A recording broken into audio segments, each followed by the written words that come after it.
Assalamualaikum warahmatullahi wabarakatuh.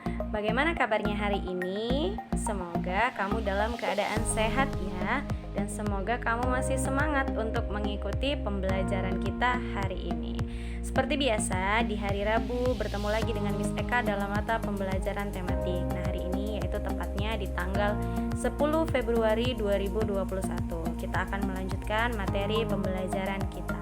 Seperti biasa juga, Miss Eka selalu mengingatkan untuk kamu, silahkan segera dipersiapkan alat tulisnya, baik itu buku, pensil, penghapus, dan buku paketnya.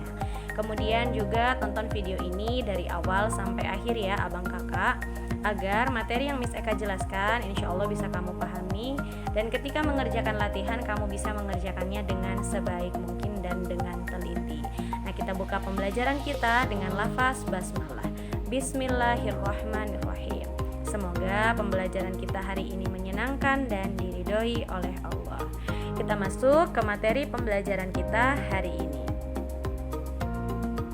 Tema 7, kepemimpinan. Subtema 3, ayo memimpin. Nah, materi kali ini merupakan di hari ini lebih tepatnya merupakan materi terakhir di tema 7, yaitu subtema 3, tepatnya pada pembelajaran ke-5 dan ke-6. Jadi insya Allah di minggu depan kita sudah masuk ke tema 8. Jadi untuk kamu yang masih ada tugas yang belum kamu kumpulkan, silahkan segera kamu kerjakan dan kamu kumpulkan agar nilai yang kamu peroleh nanti juga dengan sebaik mungkin.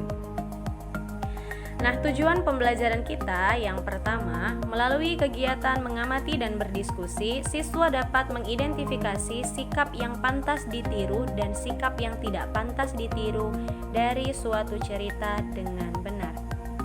Yang kedua, melalui kegiatan mengamati, siswa dapat menjelaskan nilai-nilai yang terkandung dalam sila kelima Pancasila dengan benar. Dan yang ketiga, melalui praktik, siswa dapat mempresentasikan peta pikiran tentang menghadapi masa pubertas dengan percaya diri.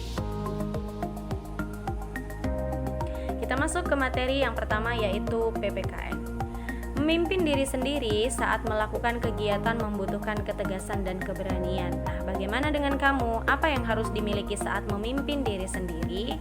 Nah, abang kakak, tentunya sebelum kita atau misalnya pribadi seseorang itu menjadi pemimpin untuk orang banyak, sesungguhnya dia harus mampu memimpin dirinya sendiri.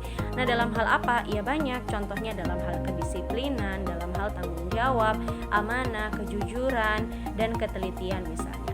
Nah, jika kamu misalnya bercita-cita ingin menjadi pemimpin, misalnya memimpin di kelas yaitu menjadi ketua kelas.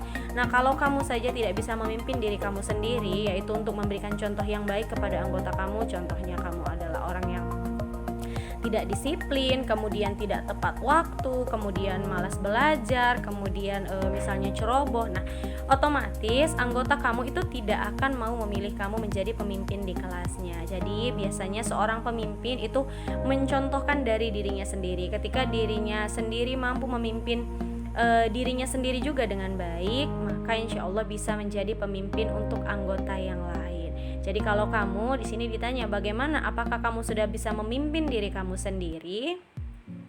Nah, semoga sudah bisa ya. Jadi walaupun kamu tidak bercita-cita dan tidak berkeinginan menjadi pemimpin, walaupun hanya sebatas pemimpin di kelas misalnya, tapi setiap manusia itu harus bisa memimpin dirinya sendiri dengan cara itu menjaga dirinya. Contohnya memimpin dirinya untuk tidak egois, memimpin dirinya untuk selalu jujur, memimpin dirinya untuk disiplin terhadap tugas dan tanggung jawab yang diberikan, kemudian memimpin dirinya untuk amanah, dan banyak lagi yang bisa dilakukan untuk memimpin diri sendiri dalam hal kebaikan. Bahkan dalam agama kita juga kan contoh yang paling sederhana dan harus dilakukan setiap hari, misalnya kewajiban kita terhadap Allah, yaitu sholat 5 waktu. Ketika kamu bahkan tidak mampu memimpin diri kamu, mendisiplinkan diri kamu untuk sholat 5 waktu setiap harinya, maka berarti kamu itu sudah dikatakan tidak bisa memimpin diri kamu dengan baik. Jadi coba mulai dari sekarang introspeksi diri, apakah kamu sudah bisa memimpin diri kamu dengan baik dalam hal kebaikan apapun. Nah, di sini kita akan membaca. Di sini ada teks yang diberikan. Nah, misalnya kamu membaca seperti biasa, kamu ikut buka buku paket kamu, membaca di dalam hati dan simak apa yang Miss Eka baca. Pagi itu, ayah dan ibu sudah menunggu Benny di kamar makan, di ruang makan ya maksudnya abang kakak. Mereka biasa sarapan bersama di pagi hari. Ayah memanggil nama Benny, tetapi Benny tidak menyahut. Kemudian ibu berjalan menuju kamar Benny. Tiba di depan kamar Benny, ibu mengetuk pintunya sambil berkata, "Benny, ayo kita sarapan." "Iya bu," jawab Benny. Ibu membuka pintu kamar Benny. Ibu melihat Benny sudah mengenakan seragam, tetapi belum menyisir rambutnya. Benny sedang memasukkan buku-buku dan perlengkapan sekolahnya ke dalam tas. "Kamu tadi terlambat bangun, Benny?" tanya ibu. "Iya bu, tadi malam Benny mengerjakan tugas. Benny baru tidur pukul 11 lebih," jawab Benny. "Kapan ibu guru memberikan tugas itu?" tanya si ibu. "Sebenarnya sudah seminggu yang lalu bu," jawab Benny lirih. Jika kamu dapat memimpin diri kamu sendiri, pasti pagi ini kamu tidak akan terlambat bangun," kata ibu. "Maksud ibu?" tanya Benny. "Maksud ibu, jika kamu dapat memimpin dirimu sendiri dengan mengatur waktumu dengan baik, tentu tugas itu sudah selesai dari kemarin, bukan?" kata ibu. "Iya bu, besok-besok Benny tidak akan menunda mengerjakan tugas," kata Benny. "Nah baiklah, tapi ibu senang kamu telah berusaha keras dan mengerjakan tugasmu sendiri tanpa perlu bantuan orang lain. Nah ayo sekarang kita sarapan, ayah sudah menunggu," kata ibu. Nah dari teks tersebut cerita Benny yaitu di pagi hari kita akan berdiskusi. Nah yang akan kita diskusikan pertama, ini pertanyaan untuk kamu, tidak terkait dengan teks ya, tapi berhubungan tapi tidak dari isi teks tersebut. Nah, pernahkah kamu mengalami kejadian seperti Benny? Pasti pernah, Miss Eka yakin. Atau ada yang tidak pernah? Boleh nanti WhatsApp ke Miss Eka siapa yang tidak pernah mengalami kejadian seperti Benny. Nah, jadi pasti pernah ya, karena Miss Eka sendiri juga pernah mengalami sewaktu Miss Eka sekolah dulu. Nah, itu merupakan hal yang wajar atau tidak? Sebenarnya ketika hanya sekali, 2 kali itu kejadian mungkin itu termasuk kekeliruan. Tapi kalau selalu, yaitu baik itu menunda-nunda tugas, kemudian selalu di pagi hari tidak tepat waktu, tidak menyusun roster dan segala macam. Nah, itu namanya bukan kehilafan tapi sudah kebiasaan ya abang kakak, dan itu merupakan kebiasaan yang tidak baik. Jadi di sini misalnya kalau kamu pernah, nah silahkan perbaiki untuk tanamkan dalam diri kamu, pimpin diri kamu untuk tidak melakukan hal tersebut lagi. Nah kalau tidak pernah ya sangat-sangat bagus gitu, berarti kamu merupakan orang yang sangat-sangat baik dalam memimpin diri kamu, sangat disiplin. Nah, Masya Allah sekali ya kalau kamu tidak pernah mengalami kejadian seperti Benny, dimana misalnya gurunya atau misalnya kamu missnya atau sirnya sudah memberikan tugas tapi kamu lalai, maksudnya itu menunggu nanti sajalah sampai waktu pengumpulan tugas, sehingga akhirnya pekerjaan lain menjadi terbengkalai. Nah kemudian yang kedua, sikap apa yang tidak pantas ditiru dari cerita Benny di atas? Nah menurut kamu dari cerita tersebut, inti dari cerita itu kan ada satu sifat yang baik dan yang buruk dari si Benny. Nah menurut kamu, apa salah satu sifat dari Benny yang tidak pantas kita tiru? Iya, yaitu Benny menunda tugas yang diberikan guru sehingga Benny terlambat bangun. Nah, jadi dalam cerita tersebut ini merupakan sikap atau sifat Benny yang tidak boleh dan tidak perlu kamu contoh. Jadi tidak baik ya untuk ditiru, yaitu menunda mengerjakan tugas. Nah, kemudian yang ketiga, sikap apa yang dapat ditiru dari cerita Benny di atas? Tadi kan ada sikap yang tidak pantas ditiru. Nah, ini sikap yang bisa kita tiru atau bahkan harus kita tiru. Apa menurut kamu? Iya, Benny mandiri dalam mengerjakan tugas. Nah, mandiri ini kan dalam artian berarti sudah bisa melaksanakan kewajibannya, yaitu ingat kalau dia punya tugas, ingat kalau dia punya PR ataupun latihan, kemudian mengerjakannya dengan sebaik mungkin. Namun boleh nggak Miss bertanya kepada orang tua atau misalnya bertanya kepada missnya atau bertanya kepada kakak misalnya? Boleh, asalkan ketika kamu sudah berusaha dulu sendiri mengerjakan tugas tersebut, namun ketika kamu merasa kurang paham atau ada hal yang ingin kamu tanyakan, boleh. Nah, bagaimana hal yang salah? Hal yang salah itu adalah ketika pertama, kamu tidak mengingat bahwa kamu memiliki tugas ataupun latihan ataupun PR. Nah, kedua, kamu itu tidak mandiri, jadi mengharapkan orang lain untuk membantu mengerjakan tugas kamu. Jadi itu merupakan hal yang salah. Nah, apalagi di masa pandemi seperti ini kita belajar daring. Nah, kamu alangkah lebih baiknya belajarlah secara mandiri. Setiap pagi ketika materi itu sudah dikirimkan langsung dikerjakan. Jadi jangan sampai orang tua kamu itu selalu mengingatkan, kemudian akhirnya bisa jadi mungkin orang tuanya yang bekerja karena selalu mengingatkan kamu pekerjaan orang tua kamu menjadi terbengkalai. Nah, jadi jangan sampai merugikan orang tua. Jadi belajarlah mandiri, apalagi kamu sudah kelas 6, kelas terakhir tingkat tertinggi di sekolah dasar. Jadi harusnya sudah mandiri, tidak mengharapkan bantuan dari orang lain. Nah, setelah berdiskusi di sini kan ada kata Ibu Beni, kita harus mampu memimpin diri kita sendiri. Nah, dalam memimpin diri kita sendiri, kita juga harus mampu mengatur waktu untuk melaksanakan semua hak dan kewajiban kita. Ingat ya, bahwa hak dan kewajiban itu harus dilaksanakan dengan seimbang. Tidak bisa hak saja selalu kamu dapat, kemudian kewajiban kamu lalaikan, atau kamu selalu melakukan kewajiban saja tapi kamu tidak pernah diberikan hak. Nah, jadi itu hal yang salah. Jadi bagaimana mengatur waktu agar melaksanakan hak dan kewajiban kita. Nah, menjaga keseimbangan antara hak dan kewajiban itu merupakan salah satu nilai yang terkandung dalam sila kelima Pancasila. Apa bunyinya? Iya, keadilan sosial bagi seluruh rakyat Indonesia. Nah, berikut tersebut adalah nilai-nilai yang terkandung dalam sila kelima Pancasila, yaitu ada 7 poin. Yang pertama, mengembangkan perbuatan luhur yang mencerminkan sikap dan suasana kekeluargaan dan gotong royong. Jadi tidak egois, harus selalu kekeluargaan dan bergotong royong. Kedua, mengembangkan sikap adil terhadap sesama. Jadi misalnya kamu berteman pun harus adil, tidak pilih-pilih, apalagi di dalam keluarga. Ketiga, menjaga keseimbangan antara hak dan kewajiban. Jadi kalau kamu sudah melakukan kewajiban, maka insya Allah kamu akan mendapatkan hak kamu. Jadi jangan kamu hanya menuntut hak tapi tidak melaksanakan kewajiban. Kemudian yang keempat, menghormati hak orang lain.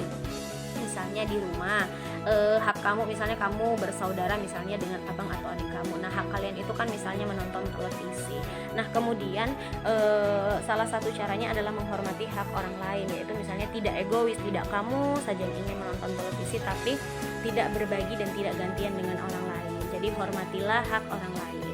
Yang kelima, memberi pertolongan kepada orang lain agar dapat berdiri sendiri. Nah, jadi memberikan pertolongan kepada orang lain agar dapat berdiri sendiri ini maksudnya ketika ada orang lain yang membutuhkan bantuan, jadi kita tidak perlu pilih-pilih. Nah, ketika kita rasa pertolongan yang kita berikan itu baik dalam hal kebaikan, maka berikanlah agar orang tersebut tidak putus asa kemudian dan bisa berdiri sendiri dengan mandiri. Nah, yang keenam, suka bekerja keras. Nah, jadi kalau kamu punya sifat yang malas, jadi ini kamu tidak mencerminkan nilai Pancasila, yaitu sila kelima. Nah, jadi suka bekerja keras. Bekerja keras itu kan banyak hal ya, baik itu dalam belajar, kemudian pekerjaan rumah, beribadah juga harus bekerja keras. Jadi tidak malas-malasan. Dan yang terakhir, menghargai hasil karya orang lain yang bermanfaat bagi kemajuan dan kesejahteraan bersama. Nah, menghargai hasil karya orang lain ini mungkin biasanya kita temukan di sekolah, tapi di lingkungan rumah juga ada. Contohnya misalnya di sekolah. Nah, ketika teman yang lain mengerjakan latihan misalnya, nah kemudian latihan tersebut misalnya kamu dalam kelompok gitu. Nah, teman kamu itu mengerjakan latihan memberikan pendapatnya. Kemudian kamu juga memiliki pendapat dan teman yang lainnya lagi juga memiliki pendapat. Jadi kalau kamu rasa pendapat itu baik dan bermanfaat untuk kesejahteraan bersama, maka kamu harus menghargai. Kalaupun ternyata pendapatnya kurang tepat atau kurang layak untuk dijadikan dalam acuan kerja kelompok, nah alangkah lebih baiknya kamu tetap menghargai, bukan mencela atau menghina, pendapat kamu salah. Nah, jadi itu tidak boleh ya. Jadi menghargailah hasil karya orang lain. Nah, ketujuh poin tersebut merupakan nilai yang terkandung dalam sila kelima. Silahkan kamu hafalkan dengan baik. Nah, kemudian dipahami sih, alangkah lebih baiknya ya abang kakak. Jadi dalam kehidupan sehari-hari kamu itu paham mana yang termasuk nilai yang terkandung dalam sila pertama, kedua, ketiga, keempat, dan kelima. Nah, itu mengenai nilai yang terkandung dalam sila kelima. Nah, di sini ada latihan. Nah, latihan yang pertama, tuliskan 5 contoh penerapan nilai-nilai keadilan dalam kehidupan sehari-hari. Aduh, ini sangat mudah ya. 5 contoh penerapan nilai-nilai keadilan dalam kehidupan sehari-hari. Boleh itu keadilan terhadap sesama, kemudian di lingkungan, kemudian dalam keluarga, kemudian dalam berpendapat, karya. Nah, masih banyak lainnya, terserah kamu. Tuliskan 5 contoh, 5 ya abang kakak. Kalau diminta 5 ya harus dituliskan 5. 7 boleh miss, boleh. 10 boleh miss, sangat-sangat boleh. 3 boleh miss, tidak. karena diminta paling sedikit adalah 5. Kemudian yang kedua, tuliskanlah pendapatmu mengenai pelaksanaan keadilan di lingkunganmu. Nah, menurut kamu apakah pelaksanaan keadilan di lingkungan kamu itu sudah sesuai? Misalnya di lingkungan rumah kamu atau di lingkungan sekolah, yang kamu bahas juga boleh, tapi alangkah lebih baiknya di lingkungan rumah dan keluarga ya. Jadi apakah pelaksanaan keadilan itu sudah terlaksana dengan baik? Kalau misalnya sudah, buat sudah dan berikan alasannya. Kalau belum, ya katakan juga, tuliskan juga belum dan berikan alasannya. Jadi kedua latihan ini silahkan kamu kerjakan dengan sebaik mungkin di buku latihan tematik kamu. Nah, latihan ini menutup materi pembelajaran kita hari ini. Jadi hari ini materi yang kita pelajari itu mengenai nilai-nilai sila kelima. Kemudian kita juga mempelajari apa sikap yang bisa ditiru dan tidak ditiru dari perilaku sehari-hari. Nah, jadi abang kakak, untuk kamu yang sudah menonton video ini dari awal sampai akhir, mendengarkan Miss Eka dari mulai membuka video ini sampai sekarang akan menutup video ini, Miss Eka ucapkan terima kasih. Semoga materi ini bermanfaat, ilmu yang Miss Eka berikan bisa kamu pahami dan kamu bisa mengerjakan latihannya dengan mandiri, dengan teliti dan sebaik mungkin. Jadi Miss Eka juga mengingatkan untuk sholat 5 waktu jangan tinggal, kemudian murojaah hafalan kamu agar selalu bertambah, kemudian juga membaca Al-Quran dan tilawati kamu di rumah. Nah, jadi tetap semangat, tetap jaga kesehatan, tetap jaga kebersihan. Nah, boleh keluar rumah, tapi ketika keluar rumah tetap patuhi protokol kesehatan. Gunakan masker dan rajin cuci tangan. Jadi sampai bertemu di materi pembelajaran selanjutnya. Assalamualaikum warahmatullahi wabarakatuh.